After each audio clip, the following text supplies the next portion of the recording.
제 채널에 오신 것을 환영합니다. 제 채널은 어르신들의 지혜로운 삶의 이야기와 인생 교훈을 전하는 곳입니다. 이제 오늘의 주요 내용을 소개해 드리겠습니다. 달빛 문지기 제1장 산 위의 달과 전설. 백두산 정상은 흰 구름 속에 우뚝 솟아 있었고 여름 한복판에도 눈이 녹지 않는 곳이었다. 사람들은 이곳에 조상들의 혼이 머무는 신성한 문이 있다고 전해왔다. 동정 마을에서 가장 용감한 이조차도 밤에는 그 정상을 오르지 못했다. 산은 살아있고 산에는 눈이 있다. 장서의 할머니는 장작불 옆에서 손자를 쓰다듬으며 그렇게 속삭이곤 했다. 그 눈빛은 바람 부는 한옥의 나무벽을 뚫고 시간을 넘어 산에서 부는 바람 너머를 꿰뚫는 듯했다. 매년 가을 8월 보름달이 가장 밝게 떠오를 때면 마을의 전설이 다시 퍼졌다. 사람들은 말하곤 했다. 바로 그날 밤 문지기, 불멸의 혼이 세상에 돌아와 백두산을 돌며 새로운 계승자를 찾는다고.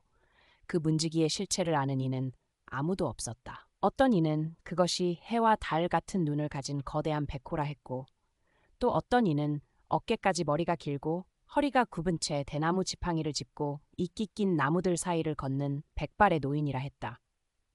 마을 아이들에겐 그저 무서운 이야기일 뿐이었지만 장서에게 그것은 달랐다.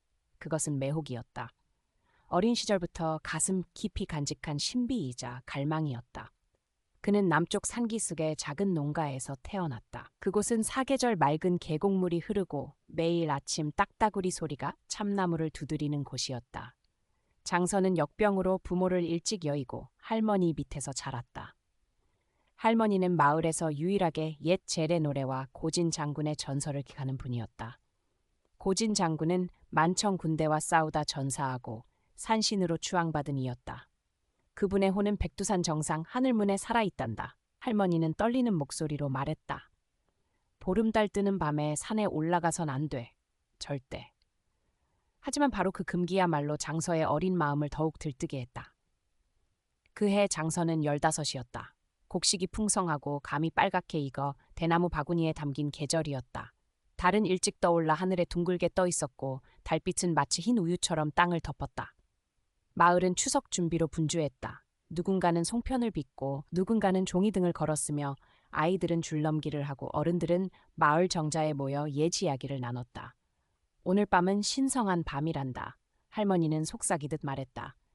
신령들이 산으로 돌아와 사람들의 마음을 살펴보시니 정성껏 제사 드려야 해.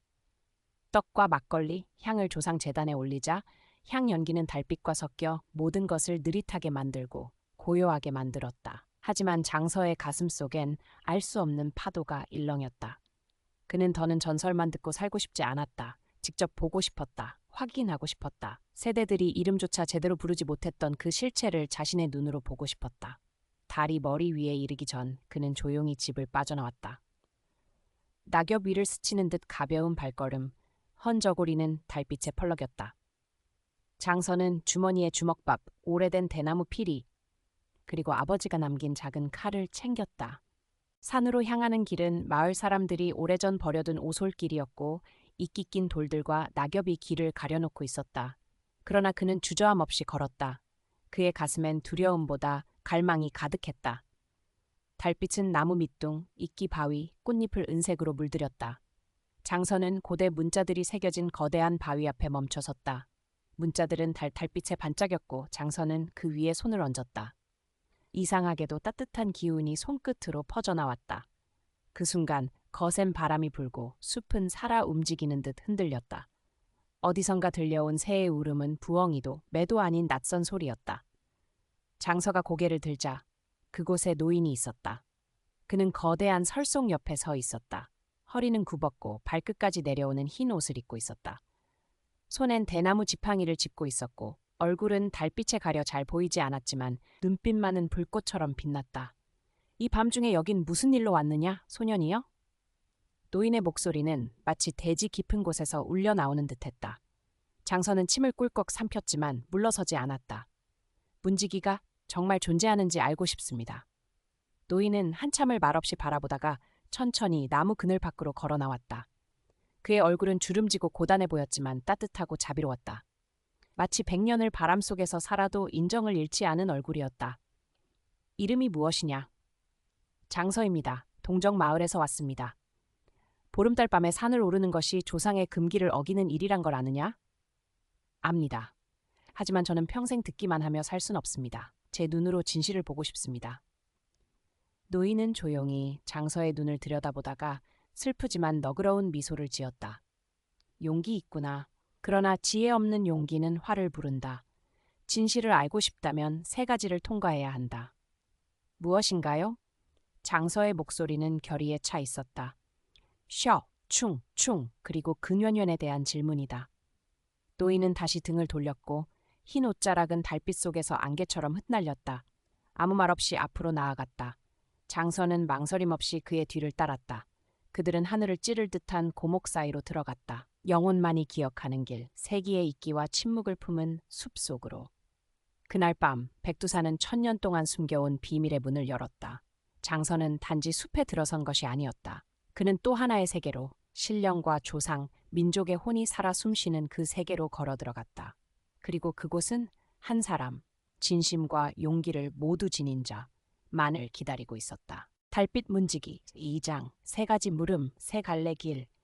백두산 정상 위로 달빛이 여전히 강하게 빛나는 가운데 장서는 흰옷 입은 노인의 뒷모습을 따라 숲속으로 들어갔다.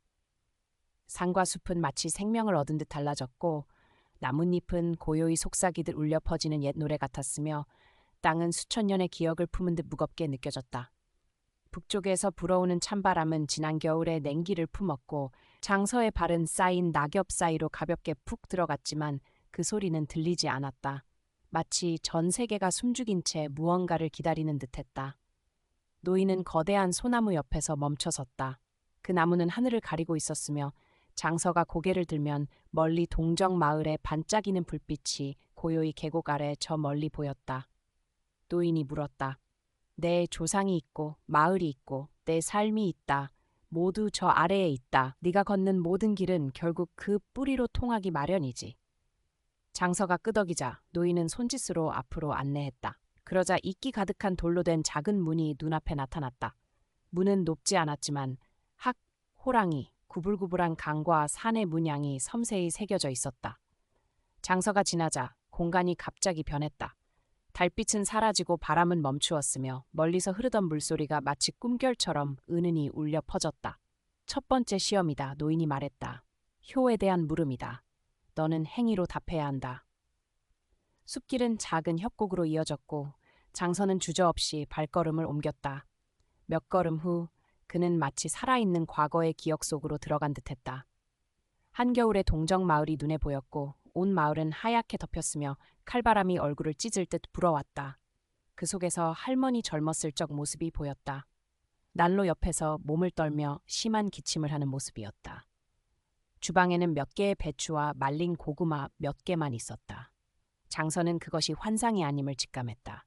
백두의 기운이 과거를 불러낸 것이었다. 갑자기 그는 자신이 어린 시절에 떡국 한 그릇을 앞에 두고 망설이던 순간이 떠올랐다. 할머니는 마지막 한 그릇을 자신에게 건넸고 그는 먹을지 말지 망설이다 결국 받아먹었다. 그로 인해 할머니는 추위와 배고픔에 떨 수밖에 없었다. 이번엔 달랐다.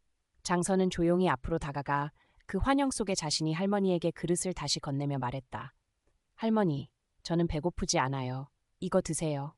순간 빛이 밝아지며 과거의 장면은 연기처럼 사라졌다. 노인은 고개를 끄덕이며 말했다.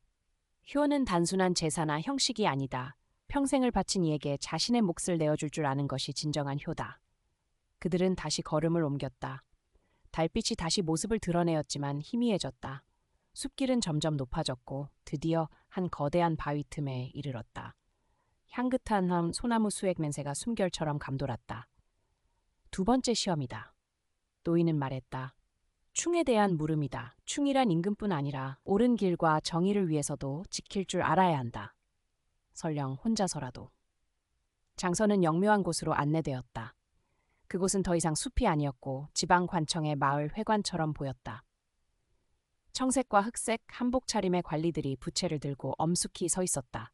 그들은 백두산 목재를 베어 군사기지를 설치하려 논의 중이었다. 국경 안전을 위해서라는 명목 아래였다.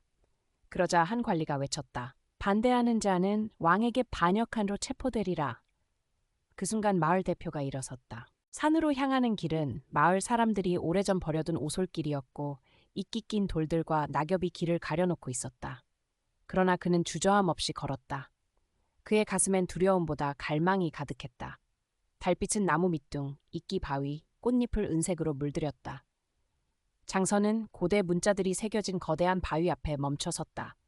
문자들은 달빛에 반짝였고 장서는 그 위에 손을 얹었다. 이상하게도 따뜻한 기운이 손끝으로 퍼져나왔다. 그 순간 거센 바람이 불고 숲은 살아 움직이는 듯 흔들렸다. 어디선가 들려온 새의 울음은 부엉이도 매도 아닌 낯선 소리였다. 장서가 고개를 들자 그곳에 노인이 있었다. 그는 거대한 설송 옆에 서 있었다.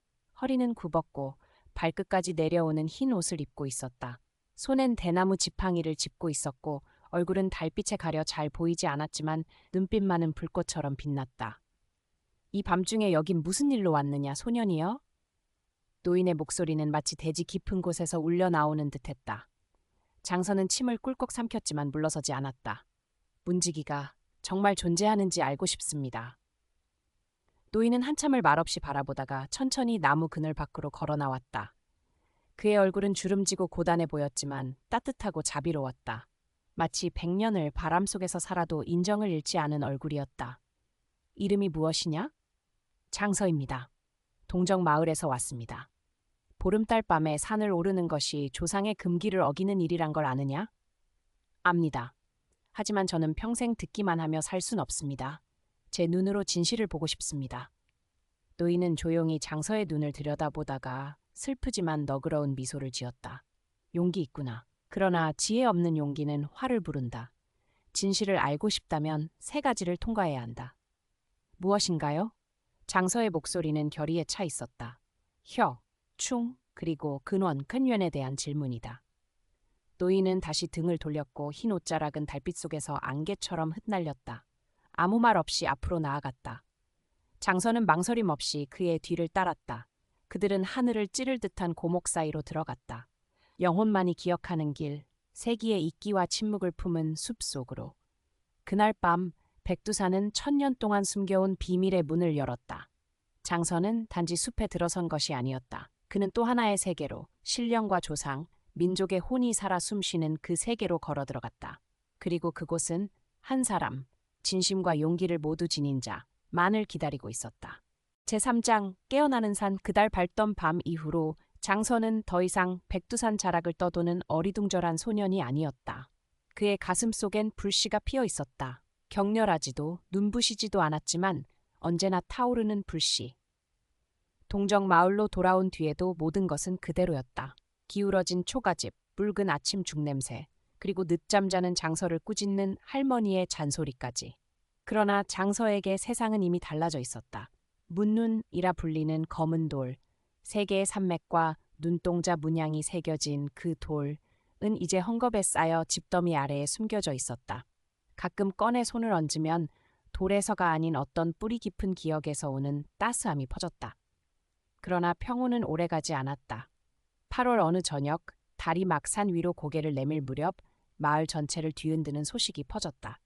해산부에서 온 병사들이 백두산 서쪽 숲을 조사할 예정이라는 것이었다. 장서가 효심의 시련을 겪었던 바로 그 숲이었다. 그들은 북쪽 청나라의 위협을 이유로 군사 순찰소를 세우겠다고 했다. 마을 사람들은 술렁였다. 누군가는 숲을 빼앗길까 두려워했고 또 누군가는 강제로 나무를 나르게 될까 걱정했다.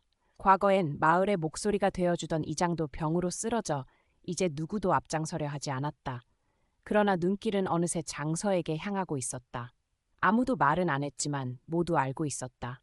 이제는 신령한 세계에서의 시련이 아니라 현실 속 선택의 문제였다.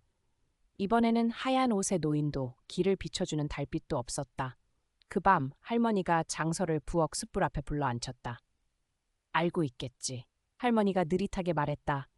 백두산은 옛날부터 조상들이 머물던 곳일 뿐 아니라 우리 결의의 혼이 깃든 곳이란다. 저들이 나무를 베고 땅을 차지할 수는 있어도 내가 산의 혼을 지켜낸다면 이 마을도 지킬 수 있어. 장서는 말없이 고개를 떨었다. 그날 밤 네가 어디 다녀왔는지 할미는 안다. 할머니는 미소 지었다. 할미도 그 달빛을 본 적 있고 문지기 이야기도 들은 적 있단다. 하지만 이번 길은 그 누구도 대신 가줄 수 없다. 다음 날 아침 병사들이 정말로 도착했다. 15명의 병사들은 가벼운 갑옷을 입고 크고 검은 말을 타고 왔다. 선두엔 하얀 얼굴에 날카로운 눈매를 가진 관리가 있었다. 그의 이름은 김도현, 수도에서 변방으로 파견된 무관이었다. 경기도의 세금 반대 봉기를 피로 진압한 자로 조정이 조사하기도 전에 들판을 붉게 물들였다는 소문이 돌았다. 김도현은 산기슭에 진을 치고 측량 기둥을 세우고 지도를 그리며 오래된 나무들의 표시를 남겼다. 100년 된 느릅나무 한 그루가 시험삼아 베어졌고 그 쓰러지는 소리는 마치 누군가의 울음소리 같았다. 마을 사람들은 정자 마당에 모여 병사들을 조용히 지켜봤다. 누구도 감히 나서지 않았다. 그러나 그날 밤 아이들이 북쪽 산기슭, 전설 속 금지된 곳에 이르는 낯선 발자국을 발견했다. 장선은 알았다. 그들은 알았다. 그들이 더 들어가면 자신이 뿌리와 마주던 신령한 석굴에 도달할 것이다. 결심은 단호했다. 그날 밤 운명적인 여행 이후 두 번째로 달이 떠오른 밤, 장선은 다시 산길을 올랐다. 손에는 문눈이 있었다. 달빛 아래 은은히 빛나고 있었지만 이번엔 따뜻하지 않았다. 오히려 차가웠다. 마치 산도 불안을 느끼고 있는 듯 다가올 재앙 앞에 몸을 움츠리고 있는 듯했다. 석굴 앞에 도착했을 때 바람은 평소보다 거세게 불었고 나무들은 모두 휘청였다. 장선은 돌을 땅에 묻으며 조용히 기도했다. 조상님들, 이곳을 지킬 수 있도록 저를 도와주세요.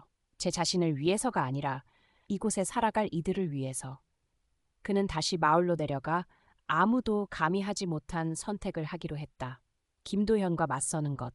다음 날 병사들이 지도를 그리고 있을 때 장서가 나타났다. 맨손이었다. 아버지가 남긴 대나무 피리 하나만 들고 그는 병영 한가운데에 서서 옛날 곡조를 불었다. 오래전부터 구전으로만 전해지는 옛 애국가. 학교에서 가르치지 않던 그 곡은 산의 슬픔처럼 절절했고 눌린 울음처럼 사무쳤다. 김도연이 나왔다. 비웃듯 웃으며 말했다. 그딴 소리로 조정의 명령을 막을 수 있을 거라 생각하나? 장선은 대답하지 않았다. 그저 무릎을 꿇고 3번 머리를 조아렸다. 제발 그곳만은 건드리지 말아주십시오. 단순한 숲이 아닙니다. 그것은 우리 마을의 혼입니다. 김도연은 눈살을 찌푸리며 병사들에게 신호를 보냈다. 장서를 포박하라는 손짓이었다. 그러나 그 소식은 빠르게 퍼졌고 마을 사람들은 병영 주변으로 몰려들었다. 한 할머니가 먼저 무릎을 꿇었다. 이어 한 노인이, 그리고 하나 둘. 결국 마을 전체가 장서와 함께 머리를 숙였다. 숨조차 참는 듯한 정적, 바람 소리와 피리 소리만이 그 사이를 메웠다. 김도연은 망설였다. 농민을 두려워한 것은 아니었다. 그러나 소년의 죽음을 두려워하지 않는 눈빛과 온 마을이 만든 침묵의 벽은 그를 흔들리게 했다. 마침내 그는 손을 들어 병력을 철수시켰다. 그날 밤 장선은 다시 산에 올랐다. 석굴은 그 자리에 그대로 있었고 문눈도 있었다. 그러나 그가 손을 얹자마자 돌은 3조각으로 갈라져 빛의 가루가 되어 바람에 흩날렸다. 그 순간 목소리가 들렸다. 바깥이 아닌 마음속에서. 그대가 지키기로 선택했기에 더 이상 신물을 가질 필요 없다. 이제 그대가 곧 문이 되었노라. 달빛이 환히 비쳤다. 과거의 모습들이 떠올랐다. 하얀 옷, 노인, 도공, 조국을 위해 쓰러진 병사, 부엌에 앉은 할머니, 그리고 대나무 피리로 산의 노래를 부르던 아이. 모든 것이 하나 되어 장서의 그림자에 녹아들었다. 이제 그는 새로운 달밤의 문지기였다. 달빛 문지기 제4장 후대와 유산 시간은 협곡의 맑은 시내처럼 흐르고 또 흘렀다. 장서가 군영 한가운데에서 피리를 불어 백두산을 깨우던 날로부터 거의 20년이 지났다. 동정 마을 사람들은 그 순간을 결코 잊지 못했다. 아이들은 혼자서 군인에 맞서 산의 혼을 지킨 소년의 이야기를 듣고 자랐으며 어른들은 제사를 지낼 때마다 땅과 산을 향한 충성과 의리를 상징하는 이름으로 그를 떠올렸다. 그러나 장서, 이제는 30이 넘은 남자가 된 그는 과거에 대해 거의 말하지 않았다. 마을을 떠나지 않았고 관직에도 나아가지 않았으며 과거의 공로로 어떠한 특권도 받지 않았다. 그는 다른 이들처럼 검소하게 살았다. 도자기를 빚고 채소를 기르고 늙은 할머니를 돌보며 겨울이면 아이들에게 한자 대신 고어로 글자를 가르쳤다. 그럼에도 보름달이 뜨는 밤이면 장서는 늘 산을 올랐다. 이제 그는 문눈을 지니지 않았다. 돌은 이미 깨져 있었다. 그러나 그에게는 더 이상 빛이 필요 없었다. 그 자신이 빛이 되었기 때문이다. 그는 숲의 일부가 되어 땅의 한 호흡처럼 조용히 걸었다. 누군가는 그가 녹음천 외면의 이끼 낀 바위에 손을 얹고 서 있거나 절벽 위에서 대나무 피리를 불며 바람과 함께 농익은 멜로디를 연주하는 모습을 보았다. 사슴과 붉은 여우조차 떠날 줄 몰랐다. 들어온 아이.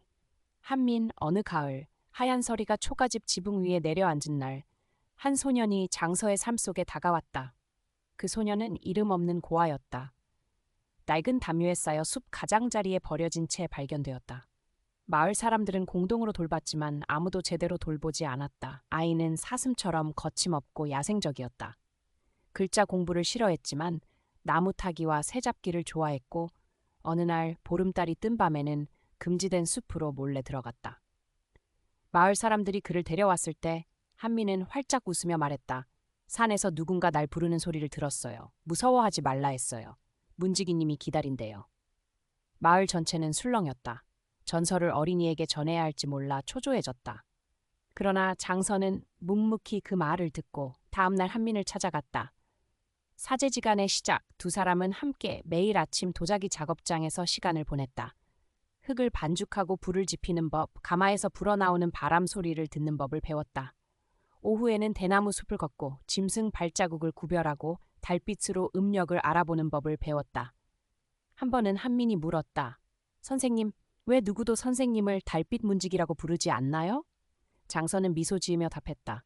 문지기를 하는 건 일이란다. 이름이 아니지. 그럼 누가 선생님에게 그 일을 가르친 거예요? 장서는 대답 대신 머뭇거리며 한민의 헝클어진 머리를 쓰다듬고 천장을 바라보며 말했다. 달이. 서구 세력의 등장과 위기 한민이 13살이 된 해, 마을에는 또 다른 위기가 찾아왔다. 이번에는 군인이 아니라 외국 상인들과 그 뒤를 따르는 선교사, 지질조사단이었다. 이들은 기묘한 장비와 유리기구를 들고 나타나 자원 개발로 모두가 잘 산다는 달콤한 약속을 내밀었다. 마을에서는 의견이 갈렸다. 가난에서 벗어나고 싶은 청년들은 금과 지열 에너지의 가능성에 마음이 흔들렸다. 이때도 백두산은 위협받는 대상이 되었다. 장서는 알았다. 이번에는 피리도 배야 기도도 충분치 않다는 것을. 그는 마을 사람들을 마당으로 불러 모았다. 우리가 진보를 거부하자는 게 아니다.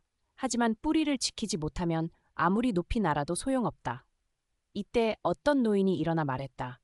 장서야, 네가 처음으로 산을 지켰다. 이제는 다른 이들이 설 수 있게 가르쳐야 한다. 장서는 한민 쪽을 바라보며 물었다. 너는 나와 함께 산에 다시 올라갈 용감함이 있느냐? 한민은 주저하지 않고 고개를 끄덕였다. 유산을 잇는 보름달밤, 보름달밤, 스승과 제자는 한 걸음씩 달빛 아래 숲을 헤치며 나아갔다. 발 아래 푸른 은빛으로 빛났고 머리 위 달은 조상들의 거울처럼 환하게 빛났다. 그들은 신비의 계곡이라 불리는 계곡 옆에 섰다. 장서는 작은 나무 상자를 꺼냈다. 그 안에는 한 손가락 크기의 검은 돌 조각이 들어 있었다. 이 돌은 과거 문눈의 마지막 조각이었다. 여전히 은은한 빛을 내고 있었다. 이것이 마지막 남은 산의 혼이란다. 네가 지켜라. 한미는 돌을 들어 손에 쥐었고 등 뒤로 한기가 올라왔다. 순간 산이 숨 쉬는 것처럼 고요한 바람이 불었다. 바람 속에서 누군가 속삭였다. 문을 지킨다는 건 지키는 것이 아니라 오래된 것과 새로움 사이에 서는 것이다.